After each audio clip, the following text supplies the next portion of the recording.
Yes, mtazamaji wa Bobezi TV, karibu niweze kukupitisha kwenye yale infotainment ama story za michezo ambazo zimetrend kwa siku hii ya leo ama zinaendelea kutrend kwa siku hii ya leo.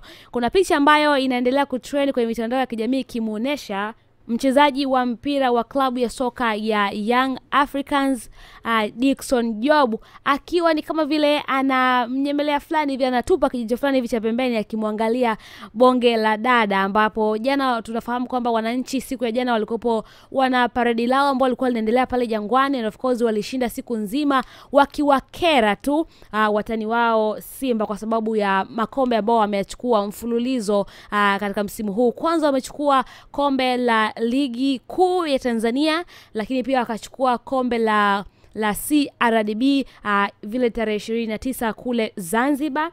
Lakini tukiachana pia na hayo, zipo tetesi nyingi ambazo sasa hivi zinaendelea kwenye mitandao ya kijamii kuhusiana na mikataba ya wachezaji, wengine wakiweza kusign tena kuongeza mikataba, lakini pia wengine wakiweza kuaga timu, lakini pia ni tetesi ambazo zinaendelea kusemekana. Sasa tukija kwa upande wa huyo Dickson Job ambaye ana trend siku hii ya leo kwenye mitandao ya kijamii, kupitia ukurasa wa Instagram wa mchambuzi Hans Raphael, amesema kwamba ameandika tetesi zinazohusiana na usajili, lakini pia usajili wa huyu mchezaji Dickson Job. Wamesema kwamba deal done.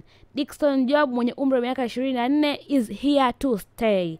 Mlinzi wa kati wa klabu ya soka ya Yanga Dickson Job ameongeza mkataba wa miaka 2 ili kuweza kusalia ama kubaki katika klabu hiyo ya Young Africans. Job amesema no kwa vilabu vingine ili kubaki Jangwani, na tayari ameongeza miaka 2. Kila kitu kimekamilika na mkataba umesainiwa. Huo ni kwa mujibu wa mchambuzi wa mpira Hans Raphael kuhusiana na hiyo issue ya Dickson Job, kwamba tayari ameongeza mkataba wake wa miaka 2, lakini pia amekataa baadhi ya vilabu ambazo vilikuwa vinataka aweze kucheza kwenye timu zao, amekataa. Lakini pia yeye ametaka kuweza kusalia pale pale Jangwani kuweza kukipiga, kwa sababu hata hivyo timu yake bado nayo inafanya vizuri, kwa sababu pia imechukua makombe mengi sana kwenye msimu huu wa 2024-2025.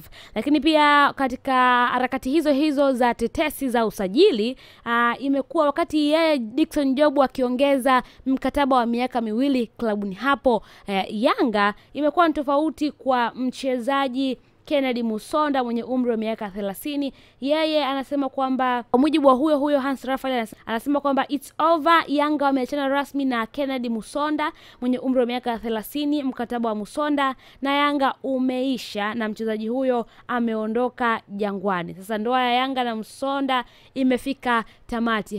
Huo ni kwa mujibu wa mchambuzi wa mpira hapa Tanzania Hans Raphael, ambapo ameandika kupitia ukurasa wake wa Instagram kuhusiana na tetesi ambazo zinaendelea kuhusiana na masuala mazima ya mikataba, lakini pia wengine wakiongeza, lakini pia wengine wakiaga timu, kwa maana wakimaliza mikataba yao ama ndoa zao na klabu kuvunjika, kuisha ama kutamatika rasmi.